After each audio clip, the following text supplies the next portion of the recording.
चलिए जी, good morning everyone. तो जैसे कि बेटा हमारा चैप्टर चल रहा था, chapter number 6 new economic policy, जिसमें हम आपको कुछ बेसिक बातें डिस्कस कर चुके हैं बेटा प्रीवियस क्लास में। और हमने एक टॉपिक डिस्कस किया था, जिस टॉपिक में बेसिकली हमने क्या पढ़ा था बेटा? हाँ जी, नीड फॉर इकोनॉमिक रिफॉर्म्स या need for new economic policy.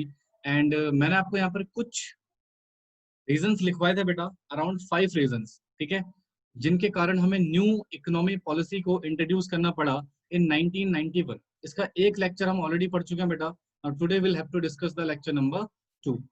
ठीक है, मैं पहला कारण आपको बता चुका था, that is high fiscal deficit. Now today will discuss the second point. Second point बेटा, सेकंड पॉइंट क्या था? BOP crisis. सेकंड पॉइंट क्या है बेटा हमारे पास? BOP crisis. अब सबसे मोस्ट इंपॉर्टेंट क्वेश्चन आता है, सर पहले तो ये बताओ बीओपी होता क्या है, उसके बाद हम डिस्कस करेंगे।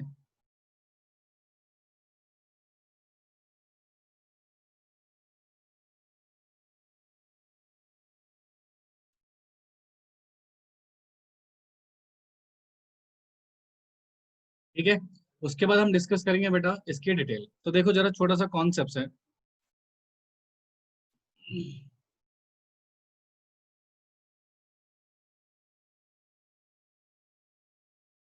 बेटा ये माइक्स क्यों ऑन कर रखे हैं आपने?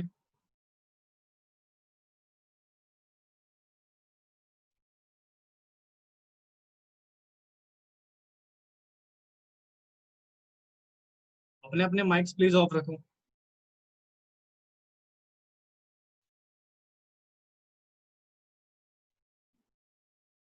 ठीक है, चलो देखो, कॉन्सेप्ट सुनना बेटा बिल्कुल ध्यान से, कंसंट्रेशन से। नहीं नहीं, वो बाय मिस्टेक हो गया होगा। ठीक है, बीओपी क्या होता है बेटा, देखो जरा ध्यान से। बीओपी होता है बेटा बैलेंस, ओ सॉरी, बीओपी का बेसिक मतलब होता है बेटा बैलेंस ऑफ पेमेंट। मैंने आपसे कहा था ना, इन पॉइंट्स को समझाने में मुझे काफी क्लासेस लगेंगी बेटा, कम से कम 2 क्लासेस तो लगेंगी। एक क्लास हमारी प्रीवियस क्लास में हमने पहला पॉइंट तो पढ़ लिया था, हाई फिजिकल डेफिसिट, राइट। तो आज हमें बीओपी में देखते हैं कितना टाइम लगता है। तो बैलेंस ऑफ पेमेंट होता क्या है बेटा? अच्छा ध्यान से सुनना, आप अकाउंट्स बनाते हो बेटा, अकाउंट्स प्रिपेयर करते हो किस चीज का बेटा? इनकम एंड एक्सपेंडिचर का। इनकम और एक्सपेंडिचर का बेटा आप अकाउंट्स प्रिपेयर करते हैं, और उसको हम बेसिकली नाम दे देते हैं पीएनएल अकाउंट, या हम बैलेंस शीट बनाते हैं बेटा, उसको हम बैलेंस शीट का नाम देते हैं। तो सर यहाँ पर बेसिकली होता क्या है, इन अकाउंट्स में हम बेसिकली कर क्या रहे हैं? रिकॉर्डिंग किस चीज की? इनकम और एक्सपेंडिचर की, या एसेट्स और लायबिलिटी की, डिपेंडिंग ऑन द केस, या बैलेंस शीट है, पीएनएल अकाउंट है, राइट। तो वैसे ही बेटा एक बैलेंस ऑफ पेमेंट का अकाउंट भी होता है, बट ये यूज कब होता है वो देखना बिल्कुल ध्यान से। देखो, बैलेंस ऑफ पेमेंट का जो सिचुएशन होता है ना बेटा, ये होता है, बैलेंस ऑफ पेमेंट बेटा एक तरह की स्टेटमेंट है। क्या बच्चे? एक तरह की स्टेटमेंट है जो शो करती है डिटेल्स अबाउट एक्सपोर्ट। इसका एक चैप्टर है बेटा मैक्रो इकोनॉमिक्स में पूरा, उसको मैं वहां पे डिटेल में पढ़ाऊंगा, एक्सपोर्ट और इंपोर्ट। ठीक है, तो बेटा टोटल एक्सपोर्ट और टोटल इंपोर्ट के बीच का एक स्टेटमेंट बनता है, उस स्टेटमेंट को बेटा हम क्या बोलते हैं? Balance of payment. अब जरा ध्यान से सुनिएगा, इसकी दो स्थितियां हो सकती हैं। बैलेंस ऑफ पेमेंट क्या शो कर रहा है बेटा? एक्सपोर्ट और इंपोर्ट का अल्टीमेटली रिकॉर्ड। क्या शो कर रहा है बेटा? इंपोर्ट और एक्सपोर्ट का अल्टीमेट रिकॉर्ड। ठीक है, तो अल्टीमेटली ये शो करेगा, या तो बोलेगा भैया इस रिकॉर्ड से हमें पता लगेगा कि भाई साहब एक्सपोर्ट ज्यादा है, इंपोर्ट कम है, या तो इस रिकॉर्ड से हमें पता लगेगा कि एक्सपोर्ट कम है और इंपोर्ट ज्यादा है। तो बिल्कुल ध्यान सुनो सर, एक स्टेटमेंट जो इंपोर्ट और एक्सपोर्ट के बारे में इंफॉर्मेशन को रिकॉर्ड करके रखती है। बिल्कुल ध्यान सुना सर, एक स्टेटमेंट जो एक्सपोर्ट और इंपोर्ट के बारे में इंफॉर्मेशन को रिकॉर्ड करके रखती है, उसको हम बैलेंस ऑफ पेमेंट के नाम से जानते हैं। ठीक है, अब इस बैलेंस ऑफ, जैसे फॉर एग्जांपल एक टेबल बनाया, देखो तो ध्यान से सुनना। मान लो हमने एक टेबल बनाया, यहाँ पर हमने लिखा जी एक्सपोर्ट डेटा, और इसका यहाँ पे अमाउंट आएगा, और यहाँ पर हमने लिखा जी इम्पोर्ट डेटा, और यहाँ पर फॉर एग्जाम्पल इसका अमाउंट आएगा। राइट। और यहाँ पर बेटा इनकी अमाउंट्स वगैरह रिप्रेजेंट करी जाएगी, जो भी आप एक्सपोर्ट इंपोर्ट कर रहे हो वो। तो सर ये जो आपने एक स्टेटमेंट प्रिपेयर करी है, हाँ जी, एक स्टेटमेंट प्रिपेयर करी है, इस स्टेटमेंट को हम बोलते हैं BOP, balance of payment. Sir in simple crux language में अगर मैं बोलूं, balance of payment is nothing, it just a statement. ये क्या बेटा, एक स्टेटमेंट है, एक अकाउंटिंग प्रोसेस है जो जनरली बेटा एक्सपोर्ट और इंपोर्ट का रिकॉर्ड मेंटेन करके रखता है। तो आप जनरल लैंग्वेज, हालांकि इसकी डिटेल बेटा पढ़ाऊंगा मैं आपको चैप्टर नंबर दैट इज 9 या 10 में है बेटा, मैक्रो इकोनॉमिक्स में, वहां हम इसको काफी डिटेल में डिस्कस करेंगे। But for the time being in basic situation में अगर मैं इसकी मीनिंग बताऊं, तो बेसिक सिचुएशन में इसका मतलब होता है सर, इंपोर्ट एक्सपोर्ट का अकाउंटिंग स्टेटमेंट को बीओपी कहते हैं। ठीक है, यानी कि इंपोर्ट एक्सपोर्ट का अकाउंटिंग स्टेटमेंट को क्या बोलते हैं बेटा, बीओपी, यानी कि बैलेंस ऑफ पेमेंट। तो बेटा ये एक्सपोर्ट इंपोर्ट का रिकॉर्ड बताएगा। तो ऐसा हो सकता है ना, एक्सपोर्ट ज्यादा हो इंपोर्ट कम हो, या ये हो सकता है एक्सपोर्ट कम हो एक्सपोर्ट ज्यादा इंपोर्ट ज्यादा हो। राइट। तो इस सिचुएशन के बेसिस पे हम देखेंगे कि बीओपी क्राइसिस क्या है। एक लॉजिक बता दूं, बीओपी क्राइसिस का बेसिक मतलब ये होगा बेटा, इंपोर्ट बहुत ज्यादा बढ़ गए एक्सपोर्ट कम है, जिसकी वजह से बेटा हमें नेट पेमेंट ज्यादा करनी पड़ रही है आउटसाइड इंडिया। वो भी बताऊंगा, पहले मुझे बताओ ये बेसिक टर्म्स आपके समझ में आया। हाँ जी, अभी हमने कुछ खास नहीं पढ़ा बेटा, हम सिर्फ पढ़ रहे हैं बीओपी क्या है।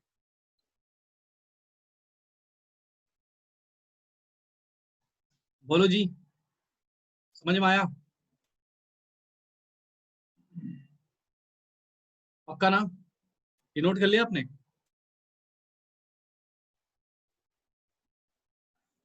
2 मिनट बिल्कुल कंसंट्रेशन से सुनना।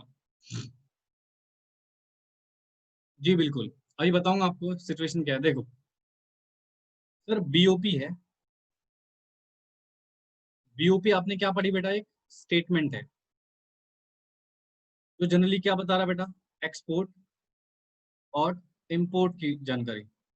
अच्छा अभी नहीं करा, लो फटाफट करो, जल्दी से नोट करो बेटा इसको, नोट कीजिए फटाफट से इसको।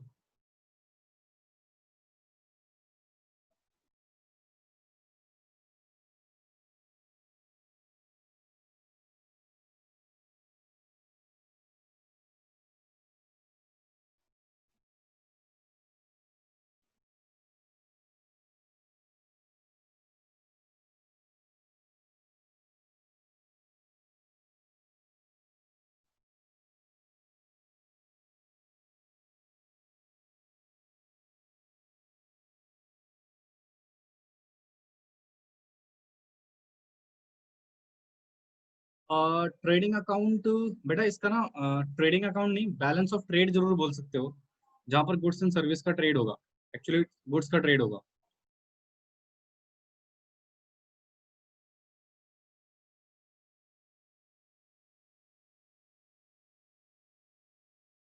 हाँ हाँ बिल्कुल उसी की तरह। डन, लिखा है। देखो मैं आपको क्या समझाना चाह रहा हूँ। सर बीओपी एक स्टेटमेंट है जो जनरली क्या दर्शाती है बेटा, इंपोर्ट और एक्सपोर्ट की इंफॉर्मेशन। इसकी इंफॉर्मेशन बेटा, इंपोर्ट और एक्सपोर्ट की इंफॉर्मेशन। अब जरा ध्यान से सुनना, ये जो बीओपी होता है ना बेटा, देखो प्लीज इस बात को सिर्फ सुन लेना, क्योंकि इसकी डिटेल में आपको यहाँ नहीं पढ़ा पाऊंगा बेटा। अगर इसको डिटेल में पढ़ाने लगा फिर तो आपको कुछ भी समझ में नहीं आएगा। बीओपी के दो पार्ट्स होते हैं बेटा, एक होता है करंट अकाउंट और एक होता है बेटा कैपिटल अकाउंट। ठीक है, इसकी डिटेल के लिए रेफर करना मैक्रो इकोनॉमिक्स, बट फिर अभी के लिए इतना समझ लेना, बीओपी जो होता है वो दो तरह के अकाउंट्स में क्रिएट करता है बेटा, करंट अकाउंट और कैपिटल अकाउंट। जनरली इतना सुन लेना अभी, सुनना बिल्कुल ध्यान से। सर दो सिचुएशन, मुझे एक बात बताओ, अगर एक्सपोर्ट ज्यादा है, इंपोर्ट कम है, इसका मतलब क्या ये हुआ बेटा, इनकम ज्यादा है एक्सपेंडिचर कम है? हाँ जी बोलो फटाफट से, क्या इसका मतलब ये हुआ? अगर ये पहली सिचुएशन बता रहा हूँ, अगर एक्सपोर्ट ज्यादा है इंपोर्ट कम है, इसका मतलब क्या ये हुआ बेटा, इनकम ज्यादा है एक्सपेंडिचर कम है? बिल्कुल सर, यस। तो इसका मतलब बेटा यहाँ पर सिचुएशन कैसी आएगी, बीओपी सरप्लस की, क्योंकि पैसा देना कम पड़ रहा है, इनकम ज्यादा आ रही है। राइट, तो हमें सरप्लस हो जाएगा। But sir there is another situation, क्या ये भी तो हो सकता है, एक्सपोर्ट कम है जी और इंपोर्ट ज्यादा है जी। सर इसका मतलब क्या होगा, इनकम कम आ रही है एक्सपेंडिचर ज्यादा हो रहा है, तो क्या बेटा इस स्थिति में हमारा बीओपी डेफिशिट हो जाएगा? हाँ जी बोलो यार, पार्टिसिपेट करो तभी समझ में आएगा बेटा, वरना समझ में नहीं आएगा, ऊपर से चला जाएगा सारी चीजें। तो पार्टिसिपेट करो प्लीज सारे। हाँ जी, एक्सपोर्ट का मतलब पता है ना, इंडिया से कोई गुड्स बाहर जा रहा है। हाँ, जब इंडिया गुड्स बाहर भेजेगा तो वहां से बेटा क्या आएगा? पेमेंट रिसीव होगी तो इनकम आएगी। जब इंडिया बाहर से गुड खरीदता है बेटा, दैट इज इंपोर्ट, तो पेमेंट करेगा, एक्सपेंडिचर होगा। ठीक, इनकम ज्यादा खर्चे कम तो सरप्लस, इनकम कम खर्चे ज्यादा तो डेफिसिट। ये तो बेसिक सिचुएशन है बेटा जो आपने जनरली पढ़ी हुई है। मुझे बताओ इकोनॉमी के लिए कौन सी सिचुएशन डेंजर है? चलिए बताइए मुझे फटाफट से, इकोनॉमी के लिए केस 1 या केस 2, कौन सी इकोनॉमी के लिए कंडीशन डेंजरस है? Second, very good. तो ये वाली कंडीशन बेटा बीओपी क्राइसिस को दर्शाती है। यानी कि इसका मतलब 1951 से लेकर जब से हमने फर्स्ट 5 ईयर प्लान लॉन्च करा और आज तक बेटा 2020 तक हमारा बीओपी डेफिसिट में ही रहा है। इसका मतलब ये है बेटा कि आपने इंपोर्ट ज्यादा करे हैं आज तक, एक्सपोर्ट कम करे हैं, और जब ऐसी सिचुएशन रहेगी तो आपका बीओपी क्राइसिस में ही तो रहेगा, क्योंकि आप पेमेंट करे जा रहे हो, जिसकी वजह से बेटा इसका इफेक्ट आपके एक्सचेंज रेट पे भी पड़ रहा है। $1 की वैल्यू 73 रुपीज के बराबर है, उसका कारण भी यही है बेटा। समझ रहे हो? तो जो सेकंड स्थिति है बेटा, इसकी वजह से हमारा बीओपी डेफिशिट होता है, और बीओपी डेफिशिट के कारण ही बेटा बीओपी क्राइसिस होता है। तो ये क्राइसिस बेटा 1990 में बहुत ज्यादा बढ़ चुका था। क्राइसिस के बढ़ने की वजह से भारत की सरकार को लगा कि भाई साहब अब थोड़ा न्यू इकोनॉमी पॉलिसी की ओर शिफ्ट होना चाहिए, इसलिए बेटा न्यू इकोनॉमी पॉलिसी को इंट्रोड्यूस किया गया। देखो अभी तक मैंने सिर्फ आपको थ्योरेटिकल नहीं पढ़ाया, सिर्फ कॉन्सेप्चुअल चीजें समझा रहा हूँ बेटा, ताकि अब जब हम थ्योरी डिस्कस करें तो आपको सारी चीजें बेटा ऑटोमेटिकली क्लियर हो जाए। तो यहाँ तक अगर किसी भी बच्चे को कोई भी डाउट है, प्लीज आप पूछ सकते हो, इसके बाद हम थ्योरी इसकी स्टार्ट कर देंगे। बोलो जी बेटा फटाफट से, क्या समझ में आया सभी के?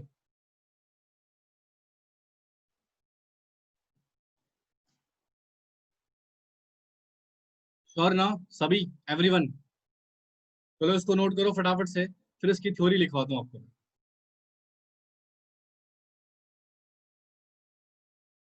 इसको नोट करो बेटा, फिर इसकी थ्योरी लिखते हैं, फटाफट से नोट करो इसको।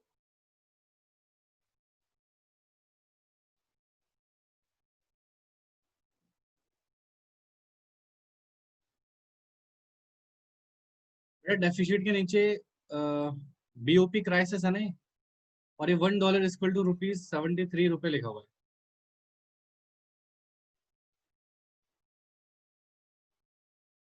₹73। प्लीज अगर किसी को भी डाउट होता है तो पूछ जरूर लेना भाई साहब, बातें अपने मन में मत रखना, क्योंकि फिर दिक्कत होगी बेटा, क्योंकि ये सिचुएशन समझना बहुत जरूरी है आपको। चलो नोट करो उसको फटाफट से। नोट हो जाए तो मुझे बता दीजिएगा, इसकी थ्योरी डिस्कस करेंगे बेटा फिर। इसीलिए कहा था बेटा इन टॉपिक्स में टाइम लगता है, क्योंकि इनको समझाना बहुत जरूरी है।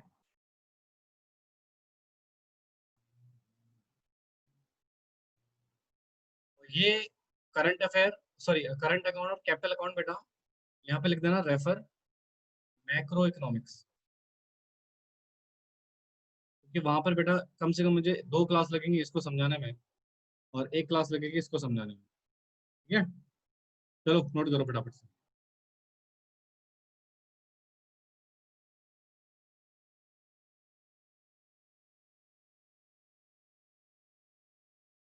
हो गया सभी का, एवरीवन? चलो अब इसकी जरा थ्योरी की ओर बढ़ते हैं बेटा, तो फटाफट से हेडिंग डालिए, बीओपी क्राइसिस। अरे नालायकों कितना स्लो लिख रहे हो, जल्दी करो।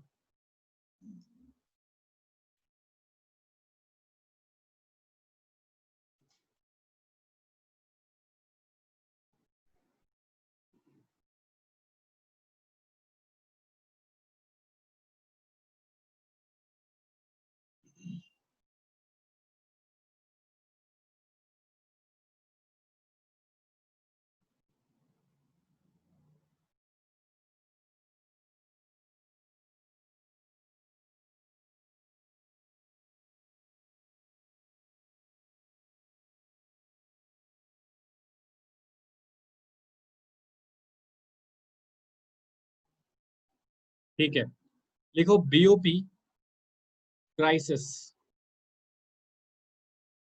देखिए बेटा क्या कहता है BOP crisis.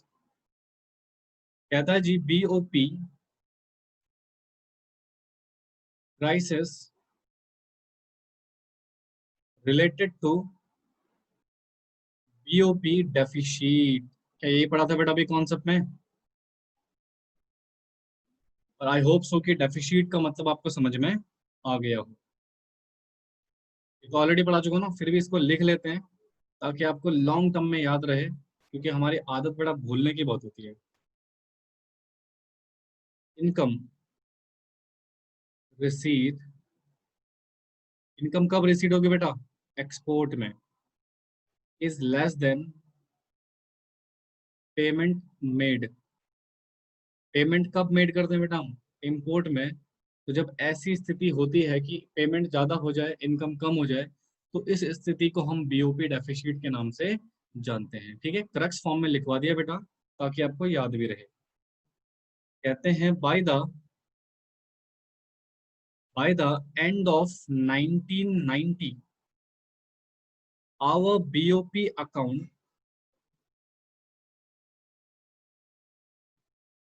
our BOP account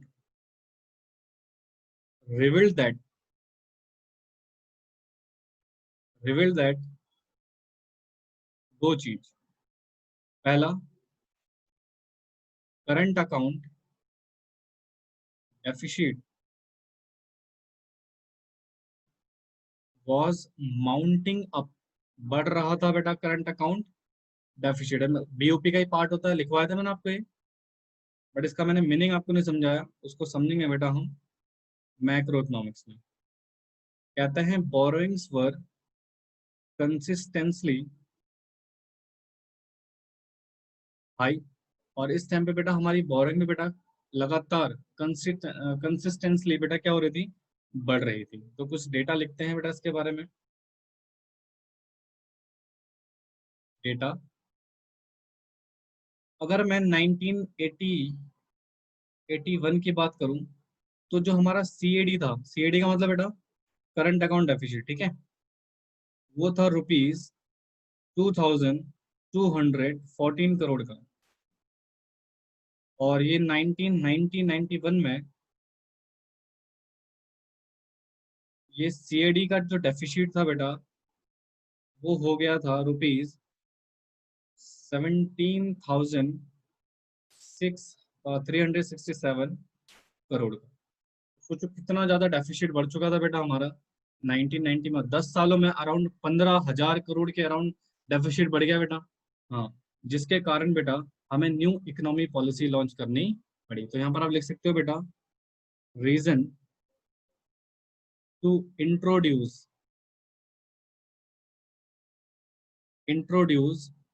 new sorry economy policy.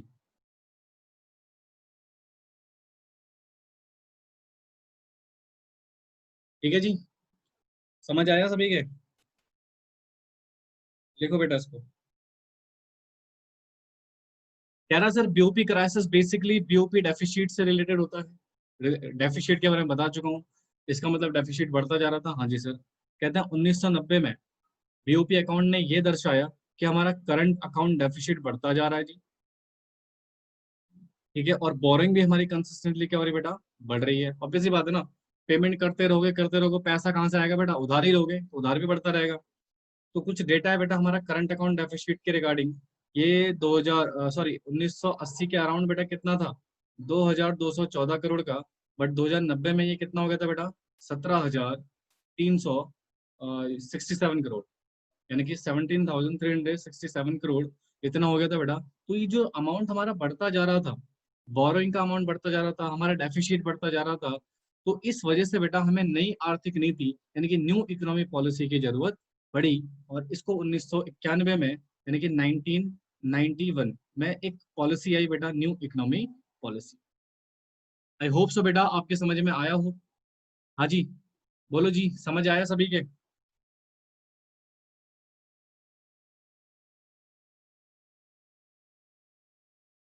इसको नोट करो बेटा फटाफट से। चलिए वेरी गुड,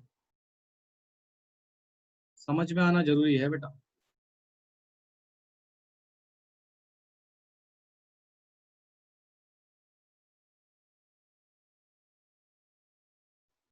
करो नोट करो इसको।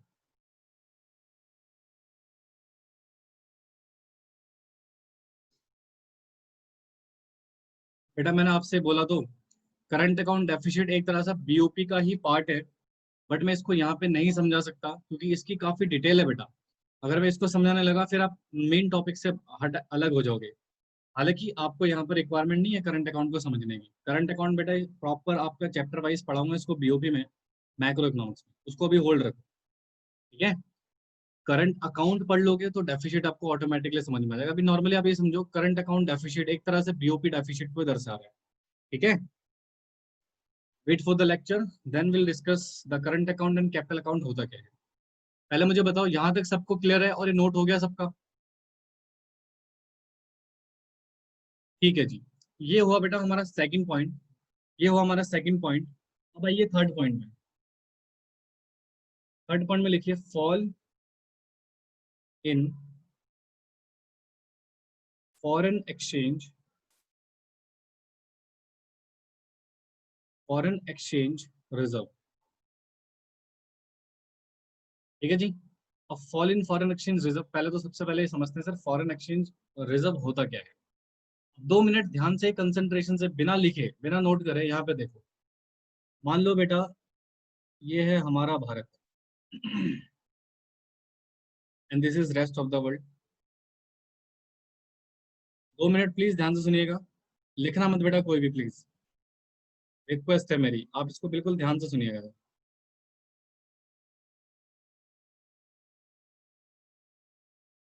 देखो, भारत में एक अथॉरिटी है जिसको हम बोलते हैं कस्टोडियन, कस्टोडियन ऑफ फॉरेक्स, यानी कि फॉरेन एक्सचेंज रिजर्व। ठीक है, कौन है बेटा वो अथॉरिटी? उस अथॉरिटी का नाम है रिजर्व बैंक ऑफ इंडिया। क्या नाम है बेटा? Reserve bank of India, short में बोले तो आरबीआई। तो भारत में बेटा एक अथॉरिटी है जिसको हम बोलते हैं कस्टोडियन ऑफ फॉरेक्स। मतलब क्या होता है सर? विदेश से जितना भी फॉरेन करेंसी आता है भारत में, इंडिविजुअल पर्सन उसको अपने पास होल्ड करके नहीं रख सकता बेटा। मनी लॉन्ड्रिंग का केस लग जाएगा अगर आपके पास फॉरेन करेंसी पाई गई तो, लिमिट से ज्यादा। लिमिट है बेटा, कुछ फैमा के अकॉर्डिंग पढ़ाऊंगा उसको भी बाद में। फिलहाल आप इतना देखना कि इंडिविजुअल पर्सन के पास बेटा ये अथॉरिटी नहीं है कि वो फॉरेन एक्सचेंज रिजर्व को अपने पास होल्ड करके रख सके। तो इसलिए बेटा एक अथॉरिटी है that is RBI, reserve bank of India. जितना भी फॉरेन एक्सचेंज आता है बेटा वो सारा का सारा रिजर्व बैंक ऑफ इंडिया के पास ही क्या होता है बेटा? रिजर्व होता है। जैसे देखो, मान लो सर दो देशों के बीच में ट्रेड हो रहा है, यानी कि भारत और रेस्ट ऑफ द वर्ल्ड के बीच में क्या हो रहा है बेटा? ट्रेड। और वो ट्रेड दो तरह का होता है ना बेटा, इम्पोर्ट और एक्सपोर्ट। अब सर इम्पोर्ट एक्सपोर्ट से ये बेनिफिट है सर, अगर इम्पोर्ट होगा तो नुकसान है डेफिनेटली, और बट एक्सपोर्ट होता है, मान लो ये हो रहा है बेटा इम्पोर्ट, आप बाहर से चीजें परचेज कर रहे हो तो आपको पेमेंट करनी पड़ेगी बेटा फॉरेन एक्सचेंज में, यानी कि डॉलर में। फॉर एग्जांपल आपको पेमेंट करनी पड़ेगी बेटा डॉलर में। बट सर अगर एक्सपोर्ट हो रहा है, अगर आप एक्सपोर्ट हो रहा है तो आप इनकम रिसीड करोगे ना, तो जो इनकम रिसीड करोगे बेटा वो भी तो डॉलर में ही करोगे, फॉरेन एक्सचेंज में करोगे। तो ध्यान से सुनना, जैसे मान लो यहाँ पर किसी बिजनेस ने एक्सपोर्ट करा, उसने डॉलर रिसीव करा, अब वो डॉलर तो अपने पास नहीं रख सकता ना बेटा, वो डॉलर सीधा सीधा आरबीआई के पास रिजर्व हो रहा होगा बेटा। जितना भी डॉलर आएगा बेटा वो आरबीआई के पास क्या हो रहा होगा बेटा? रिजर्व हो रहा होगा, और आरबीआई बेटा उसके बदले मनी प्रोवाइड कर रही होगी बेटा उस बिजनेस पर्सन को।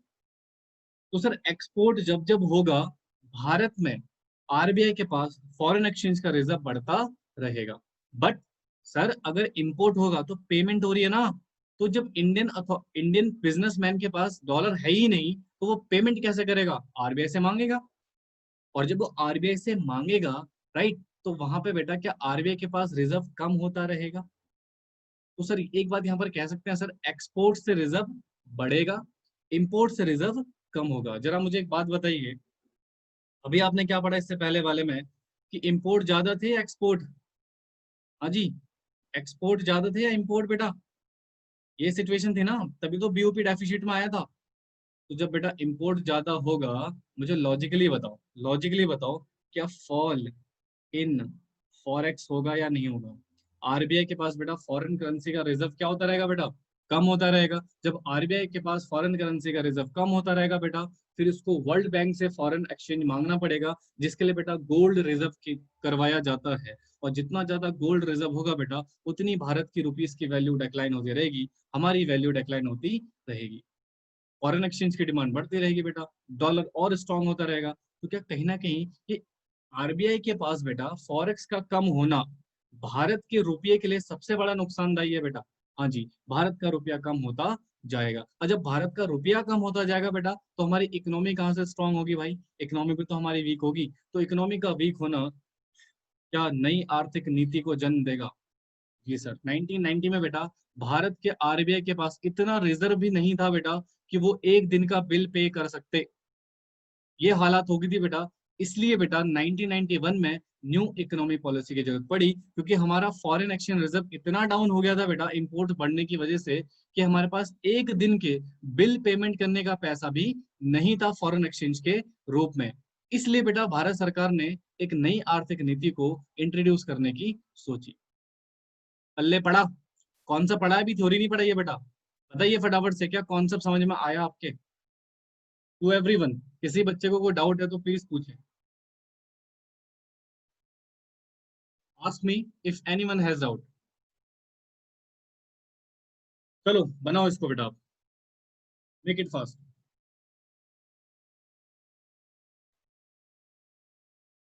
चलिए बहुत अच्छा। कोई अगर न्यू स्टूडेंट आज क्लास ले रहा हो बेटा, क्या उसको समझ में आ रही हैं चीजें? प्लीज आप भी बताते रहना, क्योंकि ये बेटा बीच में से पढ़ रहे हो आप, प्रीवियस लेक्चर आपने देखा नहीं है। ठीक है, अगर आपको समझ में आ रहा है तो आप भी बेटा बेटा पार्टिसिपेट कर लेना, नहीं आएगा तो पूछ लेना मेरे से, ठीक है? बेटा पूरी मैथ इकोनॉमिक्स इंटरेस्टिंग है, बहुत मजा आएगा इसको पढ़ने में आपको। चलो नोट करो फटाफट से इसको।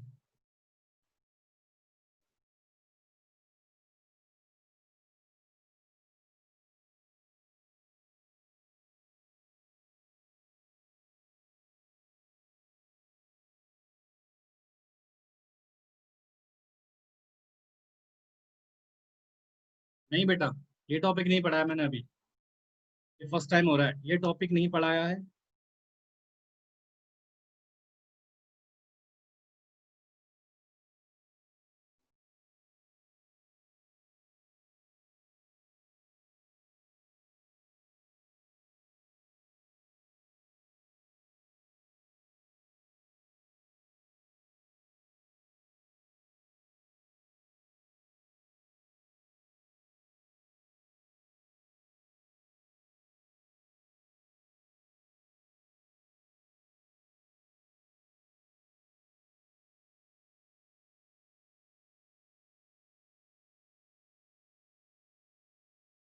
बेटा नोट किया? नहीं बेटा नहीं पढ़ाया है। आपने हाई फिजिकल डेफिसिट पढ़ा था, वहां पर भी फॉरेन एक्सचेंज का यूज हुआ होगा, तो शायद आपको फील हो रहा होगा कि मैं पढ़ा चुका हूँ। ये बना लो इसको फटाफट से। जिसका नहीं हुआ है ना स्क्रीनशॉट ले लो, पता नहीं कितना टाइम लगा रहे हो नालायक को।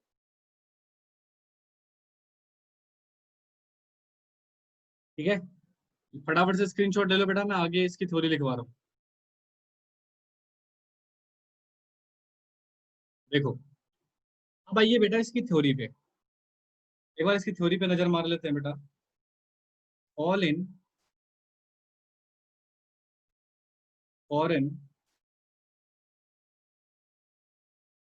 Exchange reserve, all in foreign exchange reserve.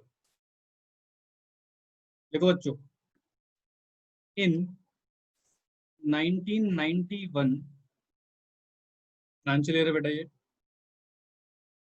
India's foreign exchange reserve, India's foreign exchange reserve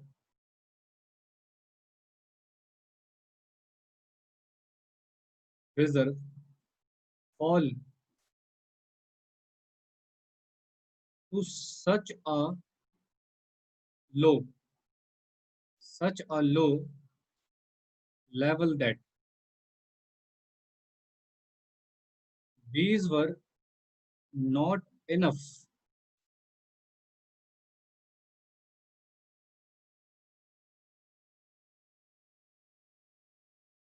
to pay for an import bills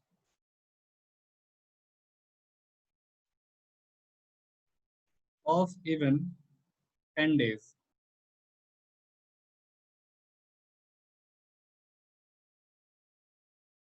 कहते हैं फॉरेक्स रिजर्व। जब मैं फॉरेक्स बोलूं तो इसका मतलब फॉरेन एक्सचेंज है बेटा, ठीक है। दैट वर रुपीट 8,151 करोड़ इन 1986 से 87 में इतना था बेटा, और ये कम होकर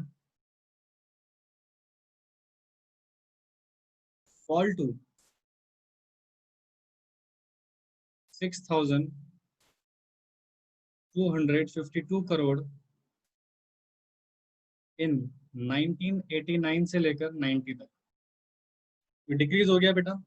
और एक एक इंपोर्ट बिल ही बेटा पता नहीं 10-10 हजार करोड़ के बिल्स होते हैं बेटा, ठीक है। और फॉरेन एक्सचेंज रिजर्व सिर्फ कितना हमारे पास बच चुका था बेटा उस टाइम पे, 6,252 करोड़ का इस टाइम पे। तो ये इतना कम था कि हम 10 दिन के बिल्स भी अपने पे नहीं कर पा रहे थे। तो इस सिचुएशन में बेटा सरकार को फिर गोल्ड रिजर्व करवाना पड़ता वर्ल्ड बैंक के पास, जो कहीं ना कहीं बेटा दिक्कत है।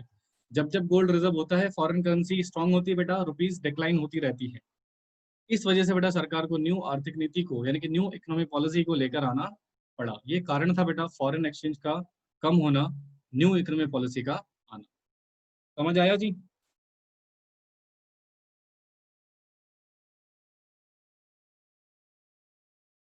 चलिए थ्योरी नोट कीजिए इसकी फटाफट से।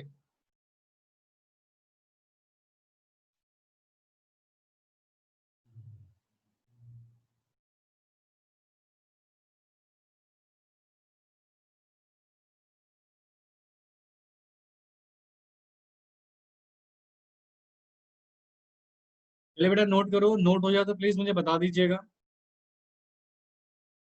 नोट कीजिए इसको फटाफट से।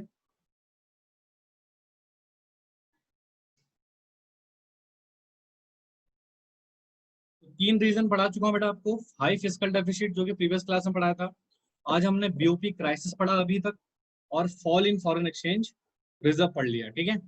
नेक्स्ट है इन्फ्लेशनरी स्पाइरल। ओके बेटा, डोंट वरी।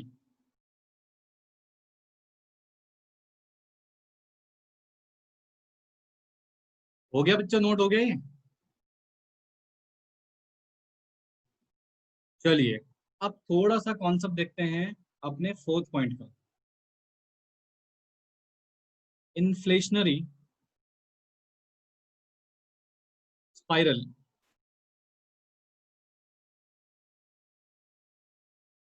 जिसको हम जनरली बोलते हैं राइज इन प्राइसेस। बेटा इसका भी पहले हम एक छोटा सा कॉन्सेप्ट डिस्कस करेंगे, ठीक है, फिर हम चीजों को देखेंगे।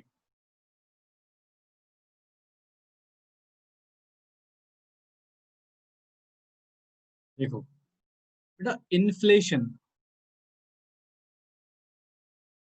इन्फ्लेशन का मतलब होता है महंगाई। अब मुझे एक बात बताओ, जिस देश का फिजिकल डेफिसिट बहुत हाई हो,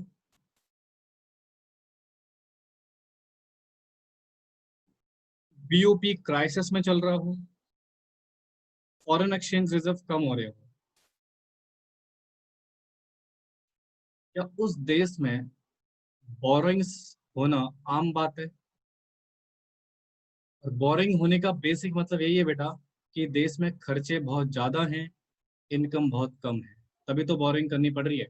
और जब खर्चे ज्यादा होंगे, इनकम कम होगी, अल्टीमेटली बेटा सरकार या फिर कोई भी बिजनेसमैन प्राइजेस को क्या करेगा बेटा, बढ़ाएगा। चाहे मॉनेटरी पॉलिसी पढ़ लो बेटा, मॉनेटरी पॉलिसी भी यही बताती है बेटा, एक्सपेंडिचर बहुत ज्यादा है मतलब डिमांड बढ़ चुकी है, जिसके कारण इन्फ्लेशन आएगा आएगा। इनकम कम है आपके पास, यानी कि रिसोर्सेस की कमी है। और जब रिसोर्सेस की कमी है भाई साहब, सप्लाई की कमी है, राइट, पैसा नहीं है, तो अल्टीमेटली जो रिसोर्सेस है उसी में काम चलाना पड़ेगा, प्राइस बढ़ाने पड़ेंगे। जितने ज्यादा प्राइसेस बढ़ते जाएंगे बेटा, उतना ज्यादा इन्फ्लेशन क्रिएट होगा। और इन्फ्लेशन बेटा इकोनॉमी की हेल्थ के लिए बड़ा नुकसानदायी होता है। आपसे एक जनरल क्वेश्चन पूछता हूँ बेटा, इन्फ्लेशन सोसाइटी के कौन से सेक्शन को परेशान करता है? क्या इन्फ्लेशन एंटायर सोसाइटी को परेशान करता है, या एक स्पेसिफिक सेक्शन को परेशान करता है बेटा इन्फ्लेशन? हाँ जी, बताना चाहेगा बेटा कोई? वैसे मैंने बता रखा आपको पहले भी ये चीज, पुअर सेक्शन को। ठीक है, जो बेसिकली पुअर सेक्शन होता है, जिसको हम लोअर मिडिल क्लास या मिडिल क्लास या फिर लो लेवल के पर्सन बोलते हैं, right, for the income basis, उनके लिए बेटा यहाँ पर इन्फ्लेशन परेशान करता है। बेटा अमीरों को क्या दिक्कत है, they have lots of money, price बढ़ भी जाता है तो उनको क्या फर्क पड़ रहा है, वो ज्यादा प्राइस पे कर देंगे। समझ में आ रही बात? तो this is the basic situation, इसको फटाफट से लिख लो। चलिए जी, तो आपको जनरली इन्फ्लेशन का मतलब समझ में आया? जैसे कि हम डिस्कस कर रहे थे बेटा, कि जो इन्फ्लेशन होता है वो एक स्पेसिफिक यानी कि पुअर सोसाइटी के लिए ज्यादा हार्मफुल होता है। उसका कारण ये था बेटा कि जो रिच रिच सेक्शन है बेटा, उसके पास इनफ मनी होता है कि अगर प्राइसेस बढ़ते भी हैं तो they can easily afford to buy these kind of goods. But जो पुअर सेक्शन होता है बेटा सोसाइटी का, उसके पास इनकम वैसे ही नहीं है बेटा, और मार्केट में प्राइसेस बढ़ते जा रहे हैं। तो सबसे ज्यादा स्ट्रगल कौन करेगा बेटा इन्फ्लेशन के टाइम पे? Poor section of society. ऐसा नहीं रिच पे फर्क नहीं पड़ेगा, पड़ेगा, but they are not affected that much जितना पुअर सेक्शन इफेक्टेड होगा। ठीक है, तो हमने पढ़ा कि सर जहां पर हाई फिजिकल डेफिसिट हो, ठीक है, जहां पर बीओपी क्राइसिस में चल रहा हो, जहां पर फॉरेन एक्सचेंज रिजर्व डाउन कर रहे हो बेटा, तो मतलब एंटायर इकोनॉमी ही डाउन है, तो डेफिनेटली बेटा प्रॉब्लम तो होगी। तो जब प्रॉब्लम होगी, रिसोर्सेज कम होंगे, इनकम कम होगी, तो अल्टीमेटली प्राइसेस बढ़ने शुरू हो जाएंगे। और प्राइसेस के बढ़ने के कारण बेटा इन्फ्लेशन क्रिएट हो जाता है। इसलिए इन्फ्लेशनरी स्पाइरल को हम बेसिकली बोलते हैं राइज इन प्राइस। कीमतों का बढ़ना इन्फ्लेशन को क्रिएट करता है। ठीक है जी, चलिए जरा इसकी थ्योरी देखते हैं। कॉन्सेप्ट तो आई होप आपको समझ में आ गया होगा बेटा। हाँ जी, किसी को कुछ पूछना है इसको लेके तो बेटा पूछ सकते हो बेझिझक।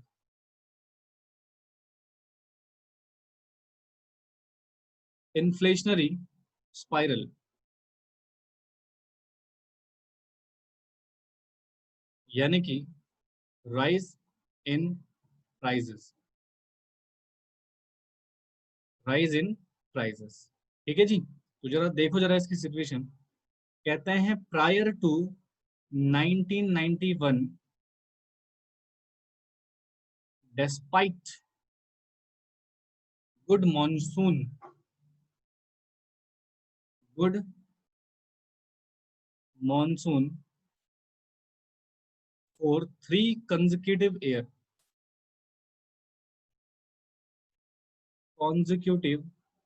year,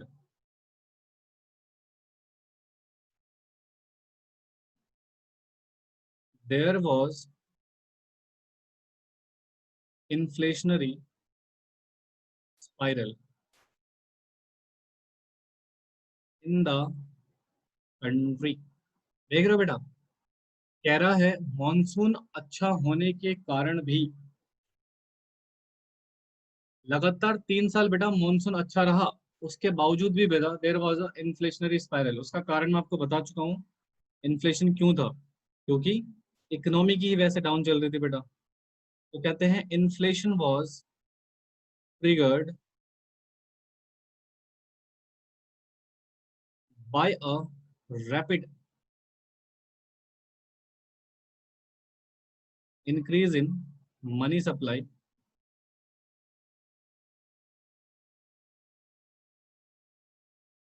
क्यों मनी सप्लाई बढ़ानी क्यों पड़ी बेटा? क्योंकि सरकार ने बोरोइंग ही इतनी कर रखी बेटा, borrowing by the government is too much. इसलिए मनी सप्लाई बढ़ाना पड़ा, और मनी सप्लाई बढ़ाने की वजह से क्या इन्फ्लेशन आ जाता है जी। हाँ जी। तो कहते हैं बिकॉज ऑफ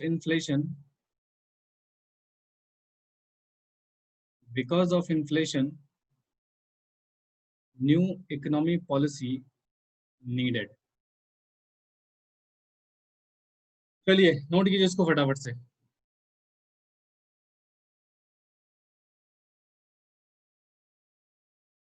बेटा बोरिंग मतलब उधार।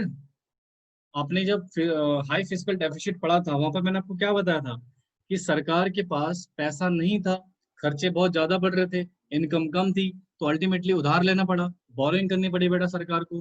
राइट, और वो इतनी ज्यादा हो गई थी बेटा कि पैसों की कमी होने लग गई। इसलिए बेटा आरबीआई ने फिर जल्दी से रैपिडली बेटा मनी सप्लाई बढ़ाना शुरू करा। और जब मनी सप्लाई बढ़ती है बेटा, तो आपने क्या पढ़ा था चैप्टर नंबर, बैंकिंग वाला चैप्टर याद करो। जब जब मनी सप्लाई बढ़ती थी, क्या इन्फ्लेशन आता था। हाँ, उससे मार्केट में क्या हो जाती है बेटा, मनी सप्लाई के बढ़ने से, हाँ जी, प्राइस बढ़ने लग जाते हैं।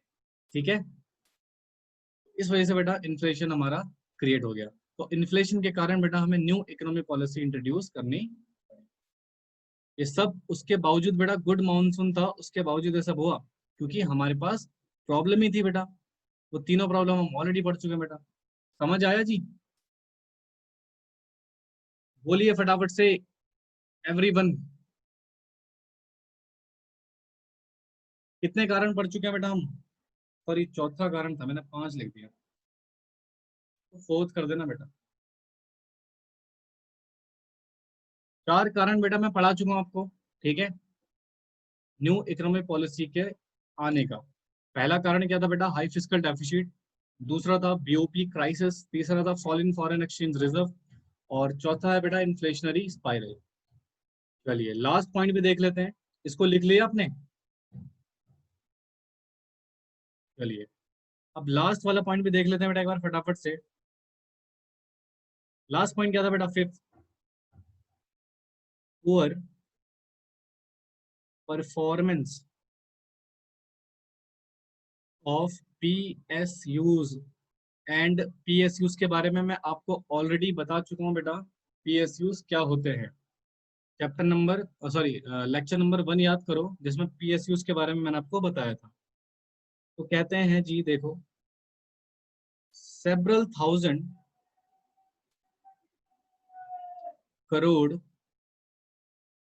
Of rupees were invested in the growth of in the growth and development of PSUs in India, but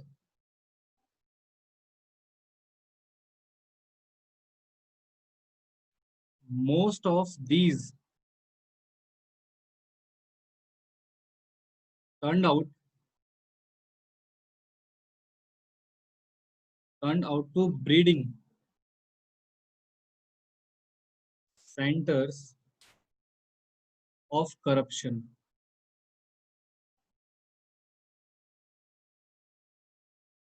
जिसके कारण it led to huge loss,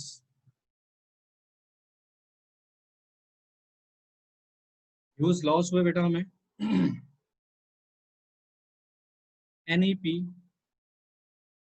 needed of,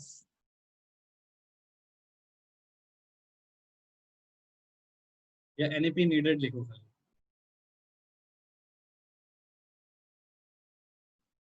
चलिए नोट कीजिए बेटा इसको।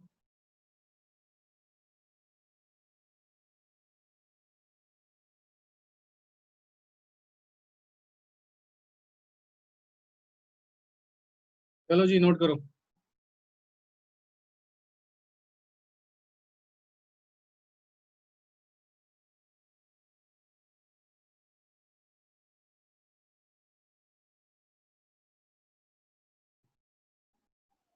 चलिए बेटा देखिए, कहते हैं सर हमने थाउजेंड्स ऑफ करोड़ रुपए इन्वेस्ट कर दिए बेटा किसमें, growth and development of PSUs in India, यानी कि सर पब्लिक सेक्टर अंडरटेकिंग,